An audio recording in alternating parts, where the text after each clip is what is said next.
salam sejahtera buat kita semua. Perkenalkan, nama saya Nur Zamzam SHMH, dosen konsentrasi hukum perdata Fakultas Hukum Universitas Borneo Tarakan.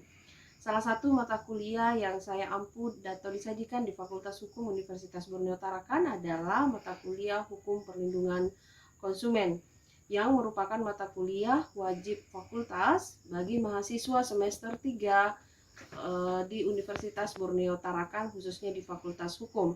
Mata kuliah ini disajikan dalam 14 kali tatap muka dan 16 kali pertemuan termasuk PTS dan PAS. Pada mata kuliah ini akan diberikan pengetahuan awal pengantar hukum perlindungan konsumen, meliputi ruang lingkup hukum perlindungan konsumen, pengertian hak dan kewajiban konsumen, pengertian hak dan kewajiban pelaku usaha, aspek hukum perlindungan konsumen baik dari aspek hukum perdata, tata negara, pidana maupun hukum internasional. Kemudian disajikan juga prinsip-prinsip hukum perlindungan konsumen, juga pengawasan dan pembinaan dalam upaya perlindungan konsumen, juga terkait iklan dalam hukum perlindungan konsumen. Kemudian diakhiri dengan penyelesaian sengketa konsumen baik secara litigasi maupun non-litigasi. Selanjutnya, saya akan menjelaskan bagaimana teknik pengajaran yang saya lakukan selama proses perkuliahan berlangsung. Yang pertama adalah delivery, yaitu cara saya menyampaikan materi terkait mata kuliah ini.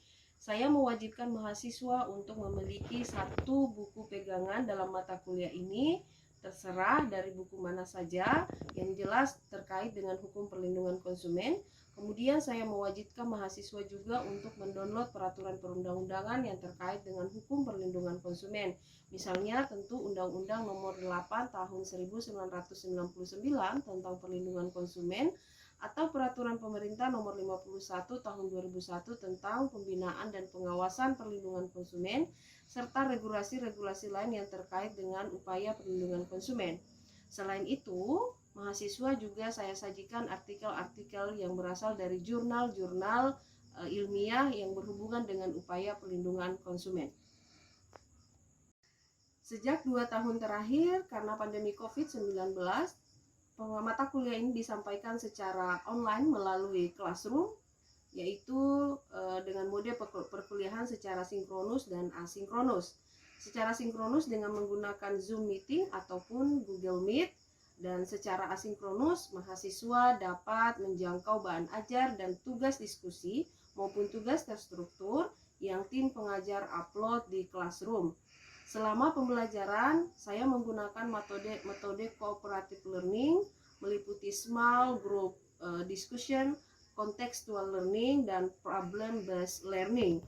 Hal ini kemudian agar proses belajar mengajar itu berjalan secara dua arah, kemudian mahasiswa terbiasa menganalisis masalah hukum yang ada berdasarkan peraturan perundang-undangan yang sesuai. Media yang saya gunakan untuk berkomunikasi dengan mahasiswa dalam hal ini untuk memudahkan pembelajaran itu berlangsung atau komunikasi itu berlangsung adalah melalui WA group. Mahasiswa dapat mengakses bahan ajar dan mengumpulkan tugas melalui media pembelajaran ini, dalam hal ini Classroom. Selanjutnya, terkait teknik penilaian atau assessment, sejak awal perkuliahan, yakni di pertemuan pertama, saya sebagai dosen telah menyampaikan kontrak perkuliahan dan rancangan pembelajaran semester kepada mahasiswa. Hal ini guna memastikan bahwa pembelajaran ini berlangsung sesuai dengan rambu-rambunya dan berjalan dengan baik selama 16 kali pertemuan.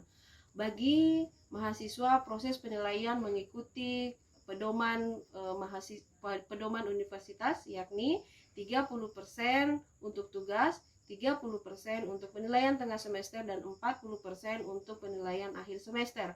Dan mahasiswa yang berhak mengikuti penilaian akhir semester adalah mahasiswa yang mengikuti minimal 80% kehadiran dari 16 kali pertemuan yang ada di mata kuliah ini.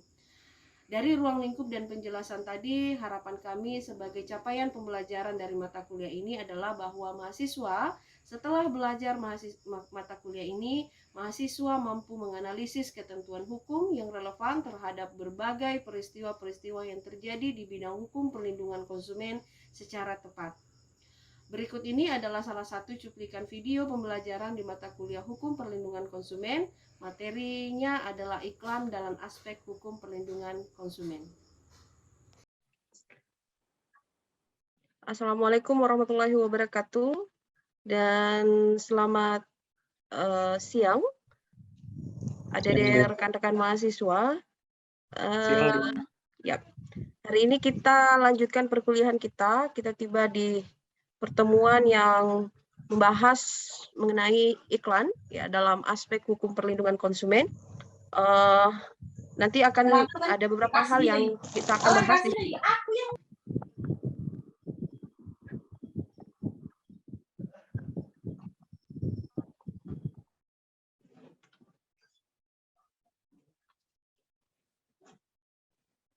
Sudah terlihat? Sudah, Bu. Slide-nya terlihat? Sudah ada, Bu. Oke, baik. Jadi adik-adik sekalian, hari ini kita tiba di pertemuan ke-13 terkait iklan dalam aspek hukum perlindungan konsumen. Ya, jadi ini hal yang akan Anda dapatkan setelah belajar ini adalah Anda akan mampu mengklasifikasikan periklanan dan perlindungan konsumen, kemudian apa tujuan dan makna iklan, serta aspek daripada perlindungan konsumen itu sendiri. Nah, adik-adik sekalian, ini menjadi penting dalam pembahasan perlindungan konsumen, karena kita tahu bersama bahwa iklan ini bagian dari informasi sebuah produk, barang, atau jasa yang ditampilkan, atau disediakan, atau dibuat oleh pelaku usaha, guna kemudian menjual barang atau mempromosikan mereka punya jasa. Nah, sehingga ternyata dalam hukum perlindungan konsumen, aspek ini juga diatur seperti itu. Nah, dasar peraturan periklanan itu sebenarnya masih tersebar dalam berbagai peraturan perundang-undangan seperti ya tentu kita tahu bersama karena ini mata kuliah hukum perlindungan konsumen tentu ada dalam Undang-Undang Perlindungan Konsumen nomor 8 tahun 99, kemudian ada di dalam KUHP, Kitab Undang-Undang Hukum Pidana, kemudian karena iklan ini ada hubungannya dengan dunia pers, maka Undang-Undang Pers juga kemudian menjadi salah satu dasar hukum. Lalu kemudian ada sebenarnya tata krama dan tata cara periklanan di Indonesia yang kemudian ini dikeluarkan sendiri biasanya oleh organisasi profesi yang terkait dengan periklanan. Nah, apa sebenarnya iklan itu ada di sekalian? Ya, iklan itu diidentikan sebagai media promosi dan pengenalan bagi produk yang akan dijual di masyarakat. Nah, di Undang-Undang Nomor 8 Tahun 99 atau Undang-Undang Perlindungan Konsumen, di ketentuan umumnya pasal 1 ayat 6, itu dikatakan bahwa promosi adalah kegiatan pengenalan dan penyebarluasan informasi suatu barang dan atau jasa untuk menarik minat beli konsumen terhadap barang dan atau jasa yang akan atau sedang diperdagangkan. Nah, berbeda dengan periklanan. Oke, jadi kalau periklanan adalah komunikasi non-individu dengan sejumlah biaya melalui berbagai media yang dilakukan oleh perusahaan, lembaga non-laba, serta individu-individu. Nah, istilah ini tentu berbeda dengan pengertian iklan tadi yang di atas, karena iklan itu berarti kita berbicara soal kontennya, apa beritanya, sedangkan periklanan itu adalah prosesnya. Jadi proses kegiatan untuk mempersiapkan sebuah iklan itu tersebut atau disebarluaskannya sebuah produk tersebut ke pasar.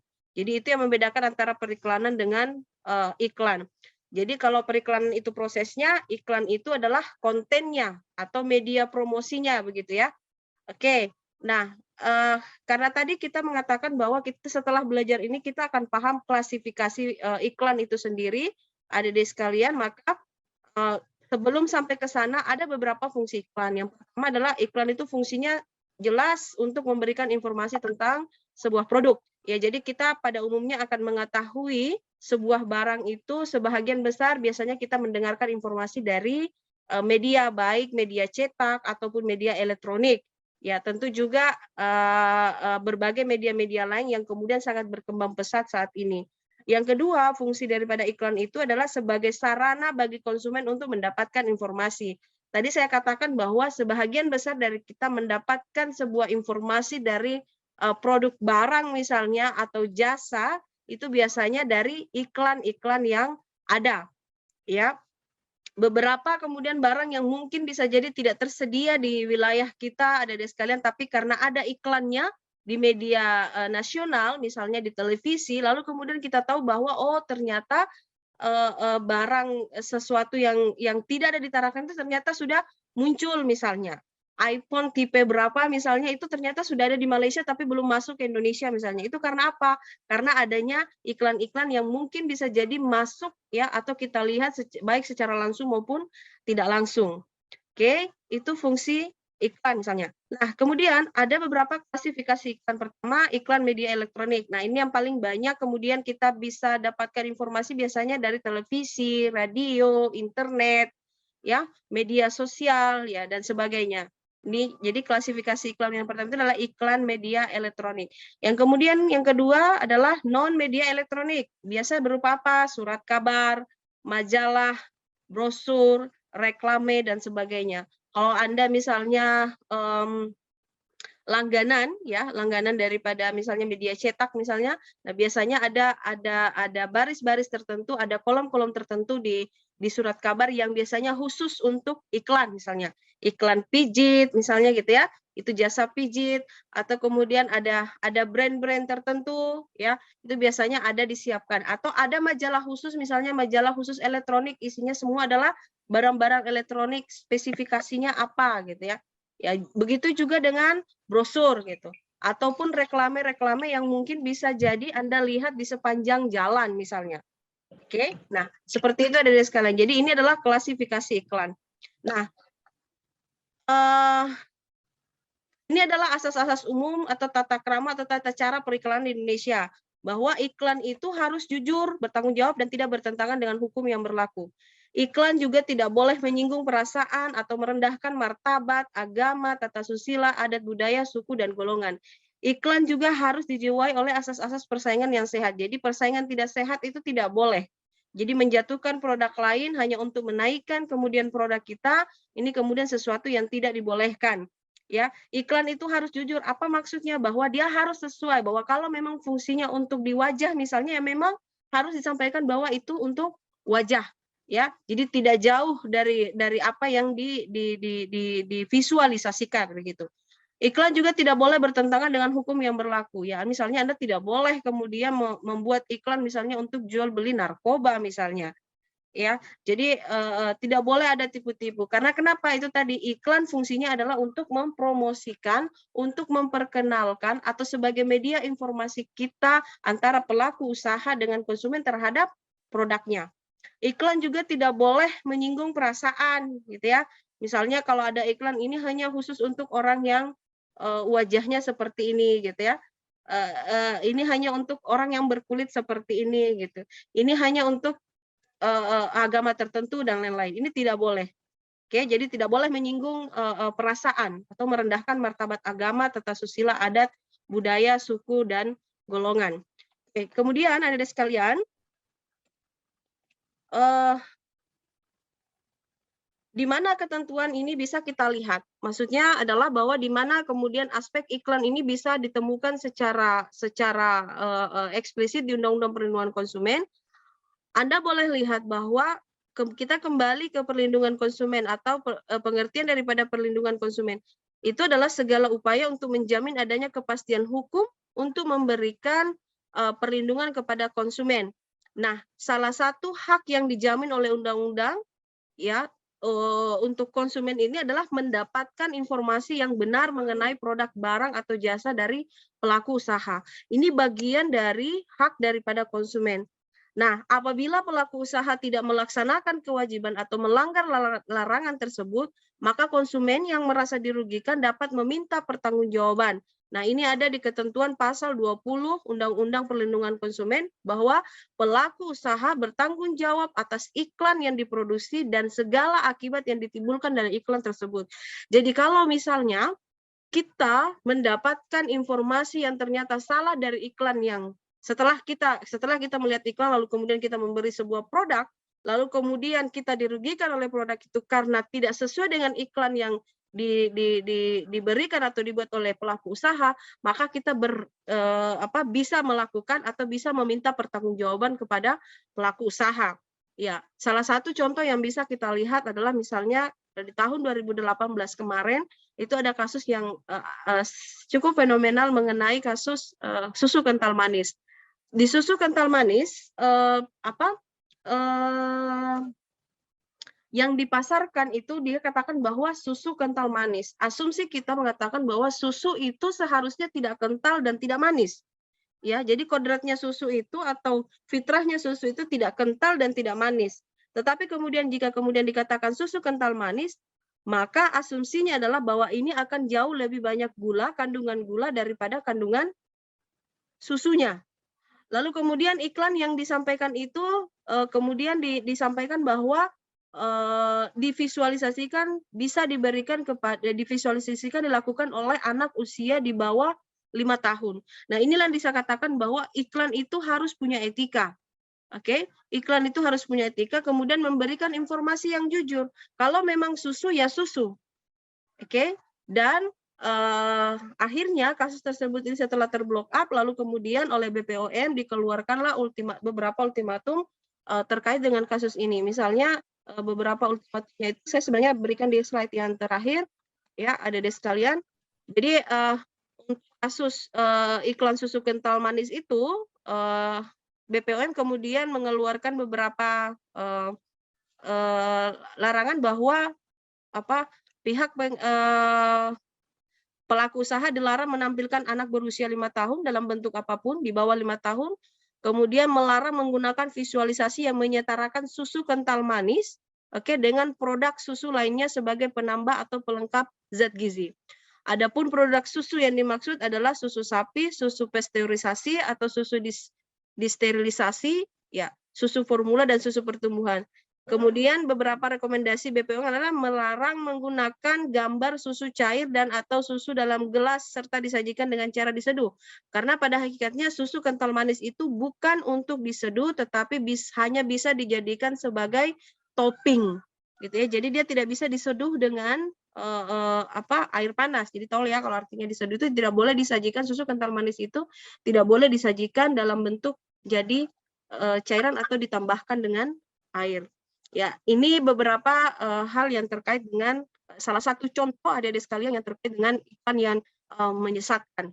Oke, kemudian Ibu lanjut. Jadi dalam Undang-Undang Perlindungan Konsumen itu terkait masalah periklanan secara eksplisit diatur di pasal 8 sampai dengan pasal 16, secara khususnya di pasal 17 Undang-Undang Perlindungan Konsumen yang mengatur perbuatan-perbuatan yang dilarang dilakukan oleh pelaku usaha.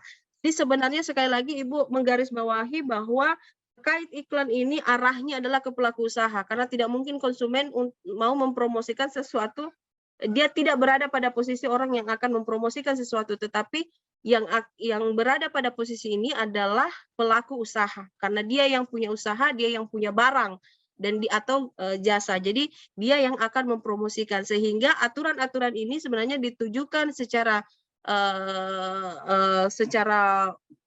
besar kepada pelaku usaha. Jadi di pasal 17 itu ada beberapa item bahwa pelaku usaha periklanan dilarang mengelabui konsumen mengenai kualitas, kuantitas bahan, kegunaan, harga barang, tarif jasa, serta ketepatan waktu penerimaan barang dan atau jasa. Jadi itu tidak boleh dilakukan. Mengelabui jaminan atau garansi terhadap barang dan atau jasa, kemudian memuat informasi yang keliru, salah atau tidak tepat mengenai barang dan atau jasa, kemudian tidak memuat informasi mengenai resiko pemakaian barang dan atau jasa, mengeksploitasi kejadian atau seseorang tanpa seizin yang berwenang atau persetujuan yang bersangkutan, melanggar etika atau ketentuan peraturan perundang-undangan mengenai periklanan. Ini adalah beberapa item yang ada di pasal 17 Undang-Undang Perlindungan Konsumen yang wajib dilakukan oleh pelaku usaha periklanan. Ya, kalaupun dia kemudian bekerja sama dengan pelaku usaha dalam hal ini yang memproduksi barang, maka pelaku usaha periklanan ini wajib hukumnya mengikuti ketentuan pasal 17 Undang-Undang Perlindungan Konsumen. Jika tidak, kenapa? Jika tidak, maka ancaman hukuman ada sanksi pidana yang diberikan di dalam Undang-Undang Perlindungan Konsumen. Jika pelaku usaha periklanan lalu kemudian melanggar ketentuan pasal 17, ya di pasal 62 Undang-Undang Perlindungan Konsumen dikatakan bahwa bisa dipidana penjara paling lama 5 tahun atau denda paling banyak 2 miliar rupiah. Sedangkan pelaku usaha periklanan yang melanggar pasal 17 ayat 1 huruf D dan F dipidana dengan penjara paling lama 2 tahun atau pidana denda paling banyak 500 miliar rupiah. Bukan main-main ketika kemudian aturan ini dibuat, ya, jika kemudian pelaku usaha periklanan itu melanggar ketentuan yang ada di Undang-Undang Perlindungan Konsumen. Ini dalam rangka apa? Untuk memberikan kepastian hukum bagi konsumen bahwa dia dilindungi di negara ini sebagai konsumen. Oke, lalu kemudian bagaimana kemudian itu ada? Ya, ini sebenarnya di pertemuan sebelumnya sudah Ibu bahas mengenai tanggung jawab hukum pelaku usaha. Jadi ada contractual liability, ada product liability, professional liability, criminal responsibility. Jadi ini adalah prinsip-prinsip pertanggungjawaban dari pelaku usaha, ya, dalam menjalankan usahanya. Lalu kemudian ada sekalian jadi untuk iklan, ya, untuk iklan maka dua ranah pertanggungjawaban yang paling kena itu adalah product liability. Jadi kita sebagai pelaku usaha itu bertanggung jawab terhadap produk yang dia sebarkan, ya. Lalu kemudian terkait professional liability ini berhubungan dengan jasa, oke. Lalu ini adalah beberapa contoh iklan, ya, yang menyesatkan yang pernah ada di Indonesia dan pernah digugat. Misalnya kalau mungkin pernah Anda mendengar misalnya iklan dengan visualisasi orangutan dan mengusung tagline bayar 1 menit gratis nelpon dan SMS 17 jam. Jadi pengguna provider ini, mungkin Anda pernah mendengar ini, ya ini logikanya adalah bagaimana mungkin kemudian kita harus membayar 1 menit ternyata bisa gratis 17 jam. Ini kan hal yang tidak masuk di akal, gitu ya. Jadi atau kemudian iklan-iklan yang menyatakan bahwa kandungan daripada jeruk ini 100% jeruk, gitu ya. Ini yang tidak mungkin karena kalau dilihat di ingredients-nya biasanya hanya pemanis atau ekstrak dari jus misalnya. Nah, ini juga sesuatu yang salah, oke. Atau misalnya kalau Anda pernah lihat iklan Coca-Cola, ya, ini saya katakan it's pure, ya. Jadi Prasek perhatian bahwa salah kesegaran jus jeruk yang dihasilkan dari proses pasteurisasi itu tentu mempunyai kualitas yang berbeda dengan jus jeruk yang segar yang dihasilkan langsung dari jeruknya. Jadi iklan-iklan seperti ini tidak dibolehkan untuk dibuat, ya. Atau misalnya juga ada iklan Listerine, ya, ini juga masuk dalam kategori iklan menyesatkan. Jadi kalau Anda pengguna Listerine, ya, jadi bukan produknya yang salah, tapi iklannya yang salah. Karena di situ menyatakan bahwa khasiatnya mencegah pilek dan radang tenggorokan. Ya, dalam iklan ini menyesatkan informasi yang dilakukan karena bentuk penyesatannya adalah kegunaan suatu barang untuk tujuan yang bukan merupakan kegunaan barang tersebut. Jadi ya selama ini kalau obat ya memang untuk mengatasi, jadi kalau radang tenggorokan ya harusnya konsumsi obat yang berhubungan dengan radang tenggorokan, tidak ada hubungannya dengan Listerine misalnya, gitu ya. Oke, ini beberapa hal yang kemudian bisa Anda dapatkan. Ada pertanyaan sejauh ini? Silakan.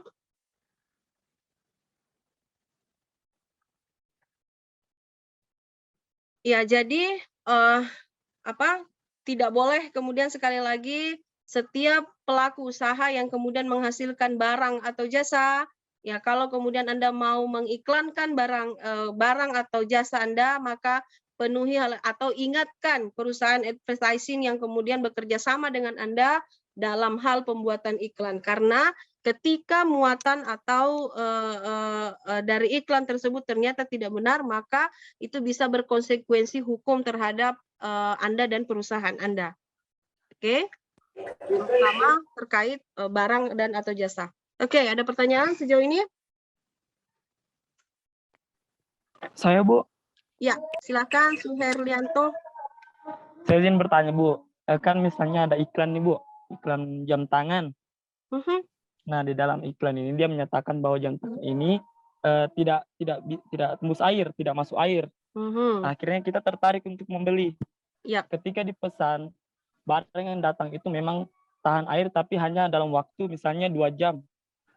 Apakah itu termasuk pelanggaran dalam jualan, Bu? Karena dia mengatakan bahwa tahan air, padahal tahan airnya cuma 2 jam, dia tidak menyatakan jam di dalam situ. Jadi kira-kira itu bagaimana, Bu? Oke, baik. Pertanyaan yang bagus. Saya misalnya gini ya, tadi saya mau beli jambu karena sudah melihat iklannya begitu. Ternyata katanya anti air. Ternyata datang ya ternyata hanya tahan 2 jam gitu ya. Selebihnya masuk juga air gitu ya. Nah, jadi adik-adik sekalian, sebelum kemudian melakukan gugatan misalnya, perlu memang betul-betul Anda mencermati apakah memang di iklan itu memang dituliskan seperti itu, dan Anda memahami, Anda melakukan komunikasi misalnya terkait dengan barang tersebut. Kalau memang misalnya itu tidak sesuai, atau memang bisa jadi kemudian tahan air, yang dia maksudkan adalah tahan air yang memang tahan untuk 2 jam, tapi tidak untuk direndam. Dan lagian juga pada umumnya kan tidak ada di antara kita yang beli jam tangan untuk direndam. Biasanya yang kita pakai adalah ya mungkin tiba-tiba kecipratan air atau tiba-tiba jatuh ke air begitu. Ya kan tidak ada yang sengaja untuk merendam seperti itu ya. Nah, kalau kemudian hal tersebut terjadi, ya misalnya mungkin yang paling apes adalah baru dibeli kemudian jatuh ke air ternyata tiba-tiba mati begitu. Nah, ini artinya ada hal yang salah dari iklan yang disampaikan. Anda bisa kemudian kalau misalnya memang mau, maka boleh kemudian Anda melakukan protes terhadap hal tersebut. Ya kemana? Oke, kemana misalnya ya ke pelaku usahanya. Atau bisa jadi misalnya kalau sekarang ya ke toko mana Anda kemudian mendapatkan barang tersebut. Oke, Suherlianto. Iya, Bu. Oke, paham ya? Paham, Bu. Oke, ada lagi? Bu, mau bertanya. Ya. Untuk misalkan kan kadang ada juga iklan yang kayak gini, Bu. Mereka membuat perbandingan sebuah produk. Produknya nggak dikasih tahu namanya, tapi bentuknya itu kayak seperti misalkan kayak gini, ada produk iPhone. Ada produk iPhone memberitahu kalau ini produk ini lebih bagus daripada HP-HP kebanyakan. Terus yang dikasih contoh HP yang pada umumnya itu kayak Samsung gitu. Itu melanggar atau enggak sih, Bu? Ya, itu tidak boleh dilakukan oleh pelaku periklanan. Ya, jadi tidak boleh menjatuhkan. Jadi ini yang dimaksudkan tadi bahwa asas-asasnya adalah persaingan usaha yang sehat. Tidak boleh kemudian menjatuhkan iklan yang barang lain dengan menggunakan iklan yang kita punya, sekalipun misalnya produknya sama, misalnya sama-sama HP ya, atau sama-sama misalnya alat elektronik yang lain, kelebihannya apa begitu. Boleh memberikan kelebihan tetapi tidak boleh kemudian menunjukkan bahwa ini lebih baik daripada iklan ini, lebih baik daripada produk ini. Itu tidak boleh. Oke. Brandon?